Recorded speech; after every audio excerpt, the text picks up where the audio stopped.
ملک میں بجلی کا شارٹ فال 6500 میگا واٹ سے بھی زیادہ ہو چکا، جس کی وجہ سے تاحال بدترین لوڈ شیڈنگ جاری ہے۔ میڈیا رپورٹس کے مطابق اس وقت ملک میں بجلی کی کل طلب 26500 میگا واٹ ہے، لیکن بجلی کی مجموعی پیداوار 19924 میگا واٹ ہے، جس کی وجہ سے بجلی کا شارٹ فال 6576 میگا واٹ تک پہنچ گیا ہے، جس کے باعث ملک کے مختلف علاقوں میں 14 گھنٹے تک کی لوڈ شیڈنگ کی جا رہی ہے۔ زیادہ نقصان والے علاقوں میں لوڈ شیڈنگ کا دورانیہ بھی زیادہ ہے۔ ذرائع پاور ڈویژن کا حوالہ دیتے ہوئے بتایا گیا ہے کہ پانی سے 5219 میگا واٹ بجلی پیدا کی جا رہی ہے۔ سرکاری تھرمل پلانٹس 1284 میگا واٹ بجلی پیدا کر رہے ہیں۔ نجی شعبے کے بجلی گھروں کی مجموعی پیداوار 9764 میگا واٹ ہے۔ ونڈ پاور پلانٹ سے 1190 میگا واٹ اور سولر پلانٹ سے پیداوار 0 ہے۔ بغاز سے چلنے والے پلانٹ سے 189 میگا واٹ بجلی پیدا کر رہے ہیں۔ جوہری ایندھن 2278 میگا واٹ بجلی پیدا کر رہی ہے۔ دوسری طرف وزیراعظم شہباز شریف نے بجلی کی لوڈ شیڈنگ میں کمی کا ہنگامی پلان 24 گھنٹے میں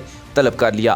انہوں نے ہدایت کی کہ ایسا پلان بنائیں کہ جس سے عوام کو لوڈ شیڈنگ میں کمی خود محسوس ہو۔ لوڈ شیڈنگ میں بتدریج کمی کے پلان پر مؤثر عمل درآمد کرائیں۔ وزیر اعظم شہباز شریف کے زیر صدارت اجلاس میں بجلی کی لوڈ شیڈنگ کی تمام صورتحال کا تفصیلی جائزہ لیا گیا۔ وزیر اعظم کو ملک میں توانائی کی مجموعی صورتحال پر تفصیل سے آگاہ کیا گیا۔ وزیر اعظم کو صنعت اور گھریلو صارفین کو بجلی کی فراہمی میں حائل رکاوٹوں پر بریفنگ دی گئی۔ وزیر اعظم نے متعلقہ وزراء کو صنعت اور گھریلو صارفین کو بجلی کی فراہمی میں توازن لانے کی ہدایت کی ہے۔ وزیر اطلاعات مریم اورنگزیب نے کہا کہ وزیر اعظم شہباز شریف نے لوڈ شیڈنگ میں کمی کا ہنگامی پلان 24 گھنٹے میں طلب کر لیا ہے۔ توانائی، پیٹرولیم اور خزانے کے وزیروں کی کمیٹی کو وزیر اعظم نے قابل عمل پلان پیش کرنے کا حکم دیا ہے۔ وزیر اطلاعات نے کہا کہ لوڈ شیڈنگ میں بتدریج کمی کے پلان پر مؤثر عمل درآمد کرائیں گے۔ وزیر اعظم نے ہدایت کی کہ ایسا پلان بنائیں کہ جس سے عوام کو لوڈ شیڈنگ میں کمی خود محسوس ہو۔